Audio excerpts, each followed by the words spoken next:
अपना परिचय दिया, अपनी बात कही। राजकुमारी मैनाकिनी ने गोरखनाथ जी को कैद से मुक्त किया और भोजन विश्राम की व्यवस्था की।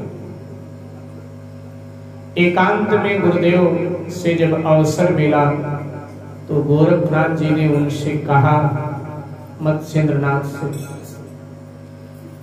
कि विवाह का उद्देश्य पूर्ण हो गया गुरुजी, इसलिए अब चलकर पुनः ईश्वर का भजन कर।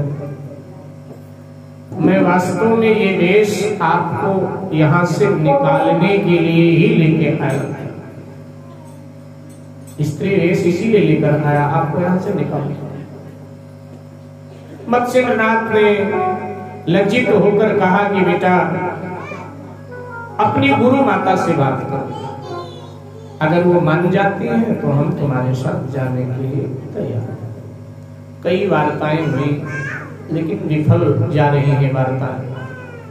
आज गोरखनाथ जी ने प्रातःकाल कहा, गुरु मां, मैं ब्रह्मपुत्र नदी में स्नान करके आता।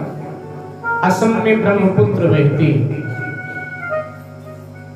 गर्मी के दिन थे।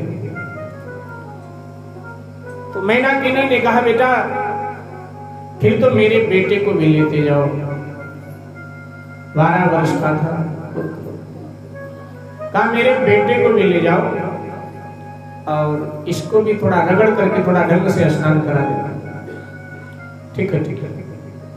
उसको भी लेकर गोरखनाथ जी आ गए, स्वयं स्नान किया और फिर उसको भी नहलाने लगे रगड़ रगड़ कर। ऐसा रगड़ा, ऐसे पटका, जैसे कपड़े को नहीं पटका जाता है, पटक पटक के धोया जाता था ना पुराने जमाने में। तो मशीन आ गई, सब वही काम कर देती। नहीं, पुराने जमाने में कितना उसको रगड़ते थे, पटकते थे, कितना धोते थे, मैल निकालते थे। तो अब एक कपड़े की तरह उसको ऐसे रगड़ा, ऐसे पटका, उसकी हड्डी पसली सब बिखर गई, मर गया बच्चा। और अब नहा धो के आए, उसको लेकर आए, उसका अस्थि पंजर, और महल के छत पे फैला दिया, खुद नीचे आ गया। इधर सेविकाओं ने भोजन तैयार किया। मैनाकिनी के पास आई, बोली महारानी जी भोजन तैयार है। मैनाकिनी और मत्स्येंद्रनाथ भोजन के लिए बैठे। गोरखनाथ जी को आदेश दिया मैनाकिनी ने, बेटा गोरखनाथ तुम भी आओ, भोजन करो और मेरे बेटे को भी ले आओ। कहाँ है? बोले माँ जी आपने कहा था ना कि रगड़ रगड़ कर नहला देना। सो रगड़ रगड़ कर नहलाया है, उसको सूखने के लिए छत पर डाल दिया। सूखने के लिए? मैं मतलब समझी नहीं। अब हम समझाएंगे देर में, समझोगी छत पे जाओ सब समझ में आ जाए। अब दोनों पति पत्नी मत्स्येंद्रनाथ माने गोरखनाथ जी की गुरु और मैनाकिनी जब छत पर गए तो अस्थि पंजर निकला। अब पुत्र की ममता आपको पता है क्या हुआ? दोनों रोने लगे, दारू मिलाप लगे। मत्स्येंद्रनाथ ने कहा कि गोरखनाथ तो मेरा शिष्य नहीं है, बल्कि पिछले जन्म का मेरा दुश्मन है। इकलौता पुत्र मेरा, वो भी तूने हमसे छीन लिया। तू साधु कैसे हो सकता? तू तो हत्यारा है, हत्यारा। रोने लगे। गोरखनाथ जी ने कहा गुरुजी ममता बंधन का कारण होती। उसने कहा चुप, ज्ञानोपदेश कर दो। और तब गोरखनाथ जी ने क्या किया? मृत संजीवनी मंत्र पढ़कर अस्थि पंजर पर जब जल छिड़का तो 108 बालक वैसे ही 12 वर्ष के बन के खड़े और कहा गुरुजी, गुरु माता, अब इनमें से जो तुम्हारा पुत्र हो उसका हाथ पकड़ो, जो आपका। अब 108 बच्चे खड़े हैं और सब एक ही जैसे, इसका हाथ पकड़ा, बड़े मुश्किल। मत्स्येंद्रनाथ ने कहा गोरखनाथ अपनी माया संभाल और मेरा बेटा मुझे वापस कर भाई। मैं यही चाहता हूं।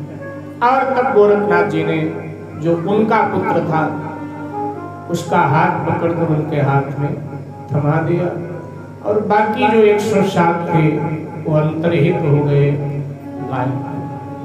कई दिनों तक त्रियाराज जी के राजमहल में गोरखनाथ जी गुरु के साथ रहे और अब समझाने में सफल हो गए।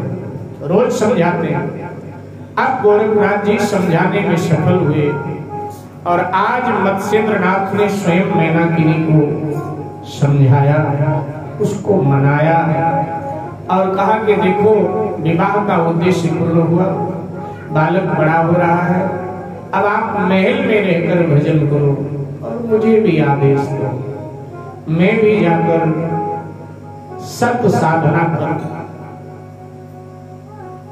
न चाहते हुए भी पति की आज्ञा को ठुकरा नहीं पाई और उसको लगा कि जिसमें मेरे पति की प्रसन्नता है ये मेरी प्रसन्नता।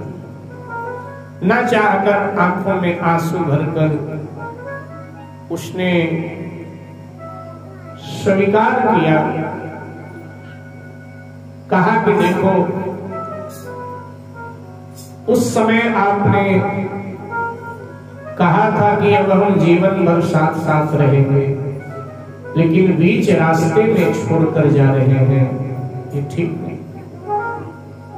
बिछुड़कर बीच राहों से न दिल से जाने पाओगे, बिछुड़कर बीच राहों से न दिल से जाने पाओगे, चाहे आंखों से ओझल हो लेकिन उम्र भर याद आओ।